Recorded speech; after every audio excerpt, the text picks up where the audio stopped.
Students, आज मैं आपको लेकर आया हूँ प्रेवल कंक्रीट में इस्पात का प्रकार। हम बीएमसी एंड जनरल इंजीनियरिंग में लास्ट चैप्टर पढ़ रहे हैं, लास्ट टॉपिक पढ़ रहे हैं कंक्रीट आरसीसी पढ़ रहे हैं। इसके बाद में मैं आपके लिए बहुत सारी चीज़ें डिस्कस करने वाला हूँ। आपके ऑब्जेक्टिव क्वेश्चंस, जैसे कि मैंने प्रीवियस वीडियो में बहुत सारे ऑब्जेक्टिव क्वेश्चंस भी आपको डिस्कस किए थे। अब मैं आगे सिलेबस बस आपका ख़त्म ही होने वाला है, फिनिश होने वाला है, तो मैं आज आपको पढ़ाऊँगा प्रिविलेज सीमेंट कंक्रीट में इस्पात का प्रकार, यानी कि function of steel in reinforced concrete. कौन कौन से फंक्शंस यूज़ होते हैं, क्या क्या यूज़ होते हैं, कैसे कैसे करते हैं। सबसे पहला है, यह खंड में उत्पन्न सभी तनन प्रतिबल को संभालता है। इससे क्या होता है कि हमारा जो आरसीसी है, तनन जो टेंसाइल स्ट्रेंथ फोर्सेस होते हैं, वो सभी प्रतिबलों को संभालता है, कैरी करता है। सेकंड है, यह खंड के संपीड़न भाग में डाले जाने पर इसकी संपीड़न सामर्थ्य बढ़ाता है। दोहरे प्रतिबल धरणों व प्रस्तंभों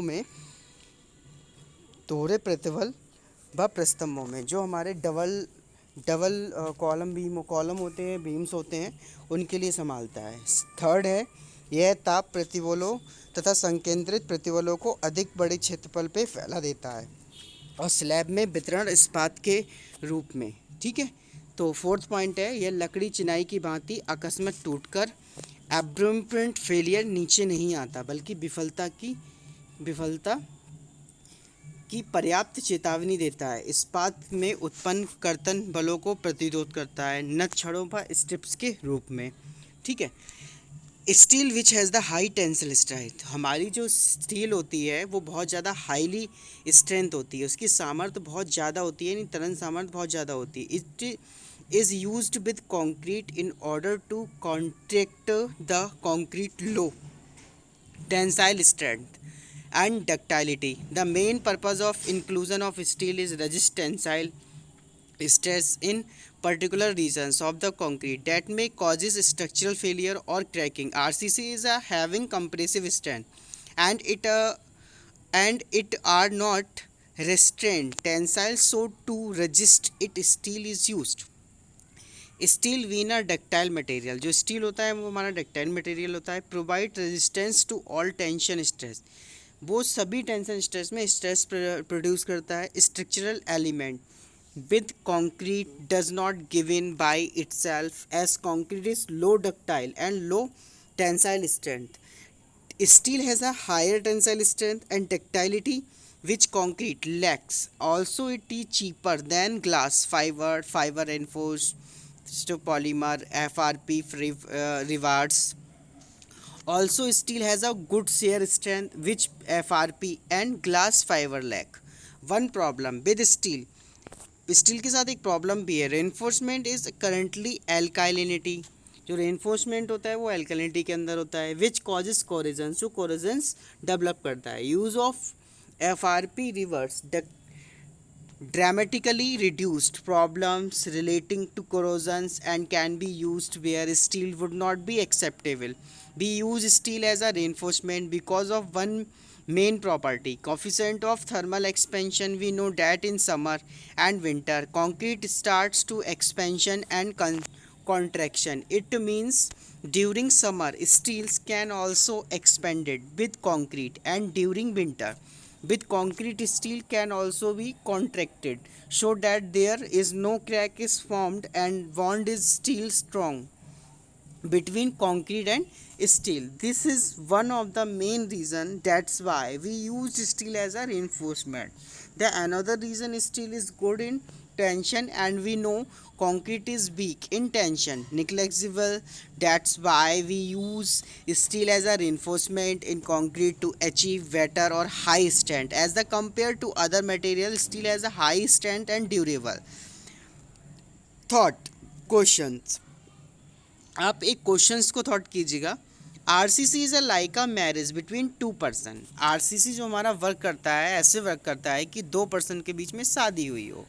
there should be one quality, उसके अंदर एक क्वालिटी होती है that both person need to have in a common of preserving the bound, दोनों मिलकर एक अच्छा कॉमन बाउंड बनाते हैं.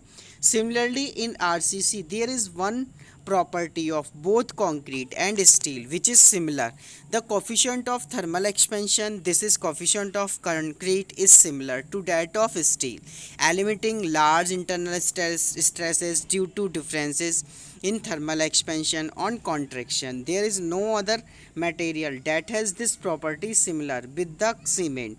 Hence we have not found any substitute for steel. May they live have be together for long. Do you agree or not? प्रबलन इस्पात के प्रकार, types of reinforcing steel. प्रबलन के लिए निम्न प्रकार का इस्पात बाजार में उपलब्ध है. मृदु इस्पात ग्रेड Fe 250 माइल्ड स्टील, मध्यम तनन इस्पात medium tensile steel IS 432 and 1139, उच्च तनन इस्पात high tensile steel IS 1139, grade Fe 415 also called as TOR 40, grade 500 also called as TOR 50, यह बहुरूपित छड़ों के लिए उपलब्ध है. उच्च सामर्थ्य वाला इस्पातीय तार high strength steel wires. Generally there are two types of steel bars available in the mild steel bar and deformed steel bar. Mild steel bar as per IS 432 part 1 1982. Mild steel bar are used for tensile stress of RCC reinforced cement concrete slabs, beams, etc. In reinforced cement concrete work, these steel bars are plain in surface and are round section of diameter from 6 to 50 mm. These rods are manufactured in long lengths and can be cut quickly and be bent easily without damage. Various grades of mild steel bar, reinforcement bar in accordance with standard IS number 432 part 1 can be classified into the following types. Mild steel bar can be supplied into two grades. Mild steel bar first design mild steel bar जो होते हैं वो हमारे first जो design करते हैं mild steel bar, ठीक है. 450 डिफॉर्म्ड हमने पढ़ा. Mild steel bar is designed as the Fe54. Grade second, mild steel bar are not recommended for use in the structure located in the earthquake zone subjected self damage for structure subject to dynamic loading other than wind loading such as railways and highways, bridges.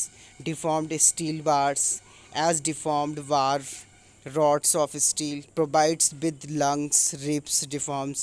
तो दो type के हो गए हमारे, एक mild steel bar होता है, दूसरा हमारा डिफॉर्म्ड स्टील बार्स होता है. फिर है प्रबलन के लिए इस्पात के यूज़ ऑफ स्टील रेनफोर्समेंट प्रकार फंक्शंस इन्होंने दे रखे हुए हैं जो मैं आपको पहले डिस्कस करूँ.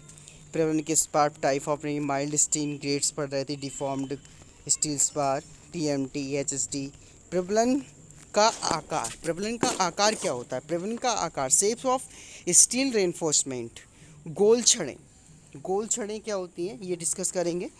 प्रतिबलों का संकेंद्रण रोकने के लिए प्रबलन इस्पात के अवयव का खंड न्यूनतम होना चाहिए. इस्पात की पत्ती फ्लैट अथवा एंगल पर गोल छड़ की तुलना में अविलोक काम करता है. इसीलिए सीमेंट कंक्रीट में प्रबलन के लिए गोलाकार छड़ों का प्रयोग किया जाता है. गोलाकार छड़ों को कंक्रीट सेट होने पर पूर्णतया जकड़ लेती है. सामान्यतः गोलाकार छड़ें 6, 8, 10, 12, 14, 16, 18, 20, 22, 25, 28, 30, 32, 36, 40 ऑल डायामीटर्स इन mm. ये सारे जो डायामीटर्स हैं वो mm में हैं. व्यास की प्रयुक्त की जाती हैं. छड़ों को प्रयोग करने से पूर्व इन्हें टाट से भली भांति साफ कर लेना चाहिए ताकि इन पर जंग ना लगी रहे. छड़ों को पेंट अथवा जस्तीकृत नहीं करना चाहिए क्योंकि इसमें अविलोक कम हो जाता है. ठीक है. अब समान गोल छड़ों के स्थान पर विरूपित व ऐठी हुई छड़ों का प्रयोग अधिक होने लगा है. प्रबलित कंक्रीट दीवारों, फर्श, पेवमेंट जहां तनन बल प्रतिबल एक से अधिक दिशा में उपलब्ध होने की संभावना रहती है, जालीदार मैश प्रबलन का प्रयोग किया जा सकता है. बर्फी जाली के प्रबलन से केंद्रित भार का प्रभाव उत्तम ढंग से वितरित होता है तथा इसमें अविलोक भी अधिक होता है. विरूपित छड़ें डिफॉर्म्ड बार कंक्रीट में दबाई गई छड़ों को प्रतिबलों के कारण सरकने से या फिसलने से रोकने के लिए और कंक्रीट को जकड़ बाउंड बनाने के लिए छड़ों की बाहरी सतह को खुरदरा असम बनाया जाता है। इसके लिए छड़ की पर्दी पर लहरियां, प्रक्षेप, दांतें अथवा गड्ढे बना दिए जाते हैं। ऐसी छड़ों को विरूपित छड़ कहते हैं और विरूपित छड़ों के प्रयोग में 40% प्रिविलन इस्पात की बचत होती है। ऐंठी हुई छड़, ट्विस्टेड बार, इन छड़ों को टोर इस्पात, टॉर स्टील के नाम से जाना जाता है। यह छड़ें रस्सी की भांति ऐंठी हुई होती हैं। इन छड़ों की पराभव सामर्थ्य सामान्य गोलाकार छड़ से 50% अधिक होती है। इनकी अभिलॉग सामर्थ्य भी अधिक होती है। अभिलॉग में बढ़ोतरी के कारण धरणों में कम दरारें पड़ती हैं और वह भी बहुत महीन होती हैं। ऐंठी हुई छड़ों के प्रयोग से 33% प्रबलन इस्पात की बचत की जा सकती है, परंतु यह समान छड़ों से महंगी पड़ती हैं। और विरूपित तथा ऐंठी हुई छड़ों का आजकल गोल छड़ों की तुलना में प्रयोग बढ़ता जा रहा है। इन छड़ों के सिरों पर हुक डालने की आवश्यकता नहीं है। राइट, जैसे कि देखो यहाँ पे दिखाया गया है, यहाँ पे आपको समझा रहा है, बता रहा है कि कैसे कैसे किन किन छड़ों में यूज होती है। दिस देखिए स्ट्रक्चर इन्होंने बनाए हुए हैं, rod, WL section, T section, built up section. ठीक है, ये देखिएगा। स्ट्रक्चरल एलिमेंट ऑफ बिल्डिंग कौन कौन से, मतलब एक बिल्डिंग के कौन कौन से एलिमेंट्स होते हैं। तो सबसे पहले देखो एलिमेंट्स इन्होंने यहाँ पे जो डिफाइन किया हुआ है वो है हमारा फाउंडेशन, फिर है फ्लिंथ, फिर है walls and column, sills, lintel and chhajjas, door, windows, floors, roofs, steps, stair and lifts, finishing work, building service. Foundation is the most important part of the building. जो हमारी नींव होती है वो बिल्डिंग की बहुत ही इम्पोर्टेंट पार्ट होता है। Building activity start with the digging the ground for foundation and then building it is lowermost part of the building. It transfer the load of the building to the ground. जो हमारा foundation होता है वो work करता है। कैसे work करता है? वो वर्क करता है जो इतना भी पूरी बिल्डिंग का लोड होता है वो पूरी फाउंडेशन पे इक्वली डिस्ट्रीब्यूट करता है। ठीक है, that is called as foundation. Its main function and requirement are distributed the load from the structure to soil evenly and safely, anchor the building to the ground so that the under lateral loads building will not move, prevents the building from overturning due to lateral surface, gives level surface for the construction of superstructure. देखिए यहाँ पे इन्होंने ये figure दे के समझाया है और उन्होंने बताया स्ट्रक्चरल एलिमेंट्स ऑफ बिल्डिंग। ये हमारे बिल्डिंग के स्ट्रक्चरल एलिमेंट्स हैं। देखो वॉल्स है, रूफ है, बिल्डिंग सर्विस है, सीलिंग है, बिल्डिंग फिनिशिंग है, डोर्स हैं, रेलिंग है, वॉल है, फ्लोर है, स्टेयर्स हैं, ग्राउंड फ्लोर है, फाउंडेशन है, फ्लिंथ है, विंडो है। ठीक है, ये सारे पार्ट्स इन्होंने बना कर दिखाए हुए हैं। फ्लिंथ क्या होता है? The portion of the wall between the ground level and the ground floor level is called flint. वो लेवल जो ग्राउंड लेवल और ग्राउंड फ्लोर के बीच में होता है वो हमारा फ्लिंथ कहलाता है। ठीक है, it is usually of stones masonry, इसे स्पेशली पत्थरों का बना हुआ होता है। If the foundation is on a piles, ये piles foundation, plinth beam is cast to support wall एव floor level at the top of the flint and damp proof course is provided. The function of the flint is to cap the ground floor above ground level free of dampness. Its height is not less than 450 mm. It is required that flint level is at the least 150 mm above the rod level. Short connection to underground drainage system can be made. Walls and columns. The function of walls and columns is to transfer the load of the structure vertically downwards to transfer it to foundation. It encloses building area into different compartments and provides privacy. It provides safety from burglary and insects. It keeps building warm in winter and cool in summer. मतलब winter में कैसी होती है? Winter warm गर्म रहती है और cool in summer ठंडों में ये गर्म रहती है। ठीक है, right. सिल्स, Sills, lintels, and chhajjas. A bento frame should not be directly placed over masonry. Over masonry, it is placed over 50 mm to 75 mm thick plain concrete course provided over the masonry. This course is called as a sill. Lintel, sill होता है हमारा देहरी. Lintel जो हमारा ऊपर पड़ा हुआ होता है घर के, आर द आरसीसी. ये किसके बने हुए होते हैं? आरसीसी के बने हुए होते हैं. और stones beams provide over the door and window opening to transfer the load transversely. Show as to see that door or window frame is not stressed unduly. The width of the lintel is equal to the width of the wall.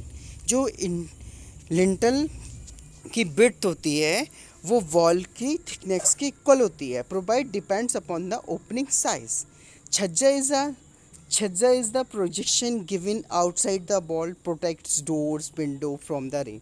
हमारा जो छज्जा होता है वो धूप, वर्षा, जल, बारिश, इन सभी चीज़ों को अंदर वॉल्स पर आने से रोकता है. ठीक है, रूम के अंदर आने से रोकता है. Doors and window. डोर्स हमारी होती हैं दरवाजे, विंडो हमारी खिड़कियाँ. The function of a door is to give access to different rooms in the building and to deny the access whether necessary. The size of the door should be of such dimension as will facilities the movement of the largest object likely to use the door. Windows are provided to get light and ventilations in the building. They are located at the height of 0.75 mm to 0.9 mm from the floor level. Floor क्या होता है? Floor are the important component of building.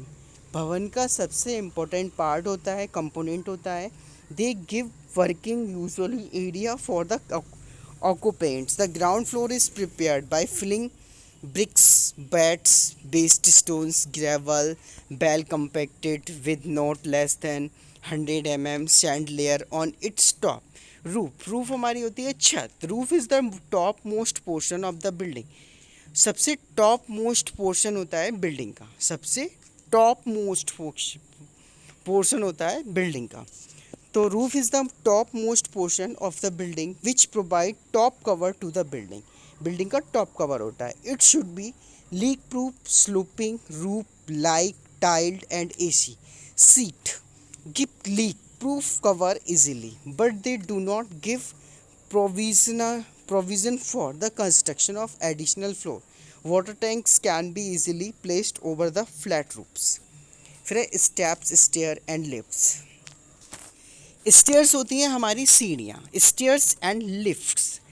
Steps give convenience access from ground level to ground floor level. They are required at doors in the outer walls.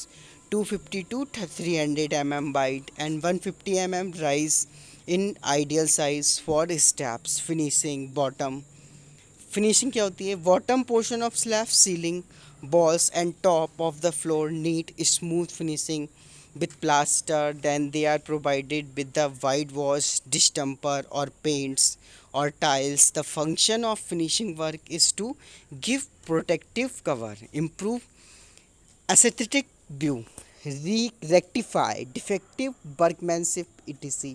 फिर building service. भवन service क्या होती है? Water supply, sanitations, drainage work, electric supply work and construction of cupboards and source causes constitute major building services. इसके बाद हमारे देखो आपका इस बार जो एग्ज़ाम होने वाले हैं वो ऑनलाइन होने वाले हैं. तो स्पेशली आप बहुत ही ध्यान से पढ़िएगा. छोटे छोटे क्वेश्चन से, छोटे छोटे डेफिनेशन से क्वेश्चन जनरेट हो सकते हैं. तो कुछ मल्टीपल चॉइस क्वेश्चन हैं, इनके आंसर्स आपको व्हाट्सएप के ग्रुप में राइट करके भेजने हैं कि फर्स्ट का ये है, कौन सा सही है, कौन सा गलत है. मैं इसमें आपको सिर्फ क्वेश्चन पढ़ूंगा और आंसर आप करेंगे. जिप्सम्स कंसिस्ट ऑफ. जिप्सम्स के अंदर क्या होता है? H2S and CO, CaSO4 and H2O. Option C lime and H2O. Option D CO2 and calcium. Second question है इन मोर्टार. मोर्टार में क्या होता है? In mortar the building material is cement, sand, surkhi या cinder. In a mortar binding material is, binding material क्या होता है? रेत होता है, सुर्खी होती है, या सिंडर होता है, या सीमेंट होता है। तो आपको ये क्वेश्चंस जो मैंने आपको लेक्चर पढ़ाया हुआ है वहाँ पे आपका ये इसमें आंसर छुपा हुआ है। अब आपको पता है रेता तो बाउंड बनाता नहीं है, आपको भी पता है। सुर्खी भी बाउंड नहीं बनाती है, ना ये सिंडर बाउंड बनाता है। तो बचा क्या? सीमेंट। सीमेंट बनाता है या सुर्खी बनाती है? इन दो ऑप्शंस में एक ऑप्शन करेक्ट है। नेक्स्ट है wrought iron contains carbon up to 0.25%, option A. B 1.0%, C 1.5%, D 2%। बताइएगा। What iron contain carbon about 1.5% to 5.5%, 0.5% to 1.75%, 0.1% to 0.25%। ठीक है, नन ऑफ दीज। कौन सा वाला ऑप्शन सही है बताइएगा। For given water content workability decreases if the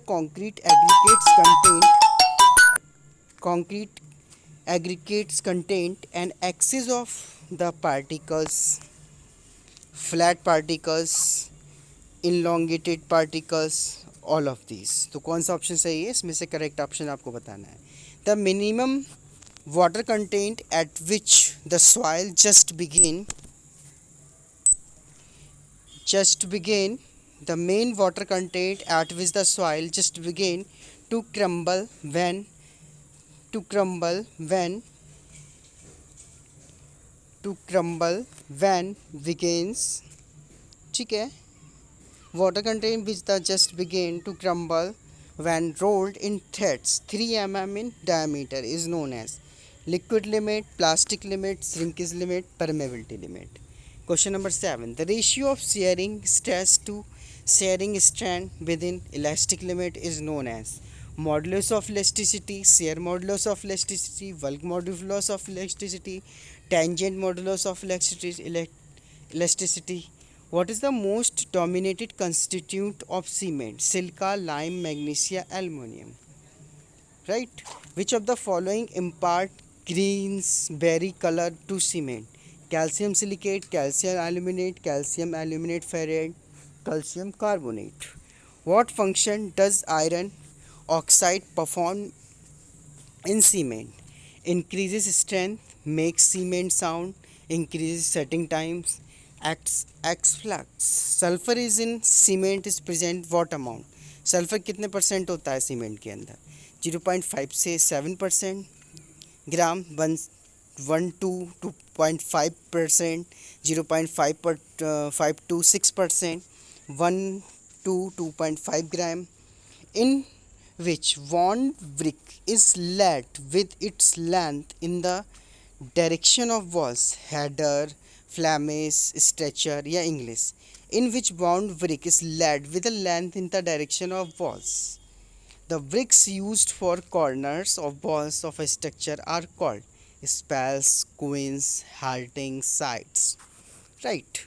The accumulation of water on outer surface of concrete is transparence, blending, gutting, pounding। ठीक है, फिर है which admixture is use to improve workability?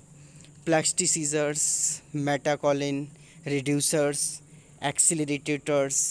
Higher the cement content, higher aggregate, low workability, higher strength, lower strength.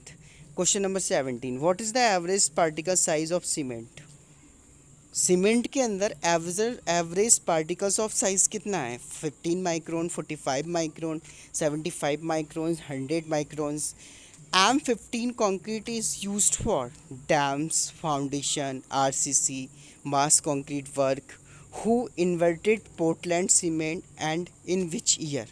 William Espedian 1836, Ansuman Khurana 2018, Sania Malhotra 2018, Joseph एस्पिडियन 1824। तो option C और B तो नहीं है इसके अंदर, ए या डी में से एक करेक्ट है। What is the initial setting time of cement? प्रारंभिक जमाव काल कितना होता है सीमेंट का? 1 hour 30 minutes, 15 minutes, 30 hours। Blending is a good to extent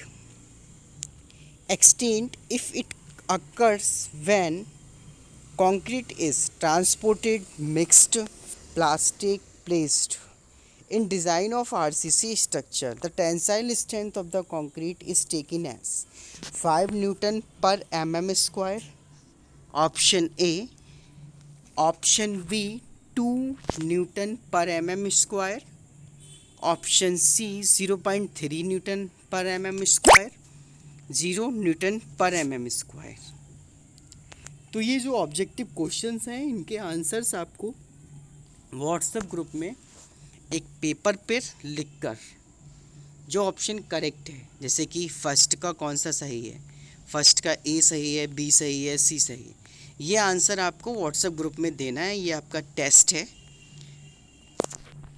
अगर आपका रिटन पेपर आता तो आरसीसी क्या है, इसकी यूज़ क्या है, सीमेंट कंक्रीट में आरसीसी में अंतर क्या है, आरसीसी के गुण बताइए, प्रबलन के लिए यूज़ किए जाने वाले पदार्थों की व्याख्या कीजिए, किसी बिल्डिंग के लिए विभिन्न स्ट्रक्चरल एलिमेंट को सूचीबद्ध बनाइए। तो ये आपका जनरल इंजीनियरिंग एंड बीएमसी का कंप्लीट सिलेबस इस लेक्चर में मैं आपका फिनिश करता हूँ। आई होप मैंने इसमें बहुत सारी चीज़ें पढ़ाई हैं आपको। आरसीसी पढ़ाया। RCC is a very important chapter for exam point of view. Bricks के बारे में बहुत सारे क्वेश्चन जनरेट हो सकते हैं, लाइम से बहुत सारे क्वेश्चन जनरेट हो सकते हैं। तो स्पेशली आप ध्यान दीजिएगा, पढ़िएगा, समझिएगा। अगर किसी स्टूडेंट्स को कोई प्रॉब्लम है, कोई चीज़ क्लियर नहीं है, तो वो आप यूट्यूब के कमेंट बॉक्स में कमेंट कर सकता है और स्पेशली मुझे पर्सनली मैसेज भी कर सकता है कि सर ये मुझे चीज़ समझ में नहीं आ रही है या मैं ये पढ़ नहीं पाया हूँ। तो आप एग्ज़ाम के लिए प्रिपेयर हो जाइए, क्योंकि बीटीयूपी ने आपकी एग्ज़ाम डेट शीट कंफर्म कर दी है। तो आपके जुलाई के लास्ट वीक में पेपर है, ठीक है। तो ऑब्जेक्टिव मोस्टली ज़्यादा से ज़्यादा पढ़िए। और मैं अब आपको पूरे सिलेबस का रिवीजन स्टार्ट करूँगा, रिवीजन पढ़ाऊँगा, रिवीजन समझाऊँगा, पूरे सिलेबस को एक बार फिर से डिस्कस करूँगा। जुलाई के जब तक आपके एग्ज़ाम होने वाले हैं तो आपकी रिवीजन्स की वीडियो अब आएंगी। सिलेबस के रिवीजन्स की वीडियो मैं आपको कहूँगा, और जो कुछ टॉपिक्स इम्पोर्टेंट है वो डिस्कस करूँगा, ऑब्जेक्टिव क्वेश्चंस डिस्कस करूँगा, राइट। तो आप टेंशन फ्री हो जाइएगा, क्योंकि और स्पेशली आप देखो इलेक्ट्रिकल इंजीनियरिंग वाले, मैकेनिकल वाले पोर्शंस को बहुत अच्छे से पढ़िएगा, क्योंकि मैकेनिकल वाले पार्ट से क्वेश्चंस ज़्यादा आएंगे। सिविल इंजीनियरिंग के पार्ट से अगर मैकेनिकल वाले पार्ट से आपके 40% क्वेश्चन आ रहे हैं तो 10% आपका सिविल इंजीनियरिंग वाले पार्ट से आएगा। ऐसी सेम आपका रहेगा मैकेनिकल प्रोडक्शन के लिए। मैकेनिकल प्रोडक्शन में आपका जनरल इंजीनियरिंग में सिविल इंजीनियरिंग से 10% 10 से 50 या 20% समझ लीजिए, 30% आपका जो रहेगा वो आपका इलेक्ट्रिकल इंजीनियरिंग से रहेगा, क्योंकि इलेक्ट्रिकल इंजीनियरिंग में काफ़ी कुछ ज़्यादा टफ क्वेश्चंस हैं, टफ है as compare to civil engineering. Civil engineering में जितना भी है वो हमारा एटमॉस्फेयर से रिलेटेड रहता है, ठीक है। सारे जो मटेरियल्स हैं वो नेचुरली हैं। सिविल इंजीनियरिंग एक टफ ब्रांच भी है और एक सिंपल ब्रांच भी है। सिंपल को कह सकते हैं कि बहुत ही अच्छे से व्यू दे सकते हैं। एग्जाम्पल्स आपको बहुत सारे मिल जाएंगे, ठीक है, आपको समझ में बहुत जल्दी आ जाएगा। तो मैंने ये जो टेस्ट दिया है, आपके ऑब्जेक्टिव क्वेश्चंस हैं, इनके आंसर ज़रूर दीजिए, और हर स्टूडेंट्स को ये क्वेश्चंस के आंसर देना ज़रूरी है, समझ रहे हैं। तो अब इस क्वेश्चन जैसे यहाँ पे क्वेश्चंस पूछे क्या जा सकते हैं, आरसीसी की यूज़ क्या है। 4 ऑप्शन देगा आपको, 3 ऑप्शंस गलत देगा आरसीसी की यूज़ के, और 1 ऑप्शन इज़ करेक्ट देगा। तो आप देखिएगा जो आपका आरसीसी का यूज़ है मेनली, उस यूज़ को राइट कीजिएगा, उस यूज़ को क्लिक कीजिएगा, ठीक है।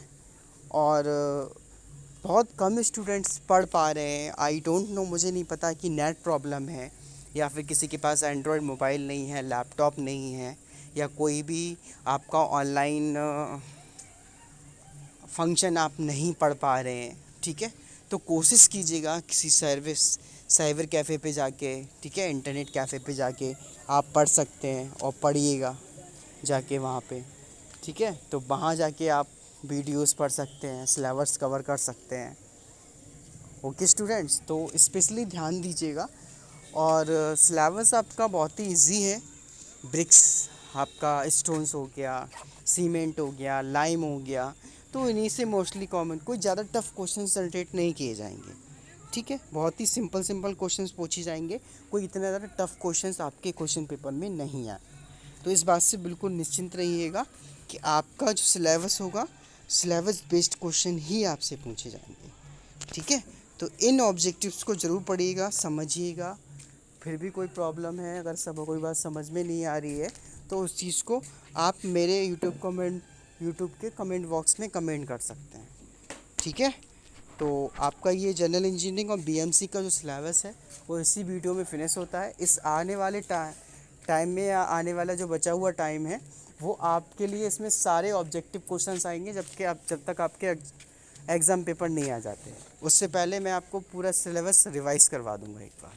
तो ये 25 या 26 वीडियो में पूरा सिलेबस खत्म है जनरल इंजीनियरिंग का और बीएमसी का। Okay students, thank you.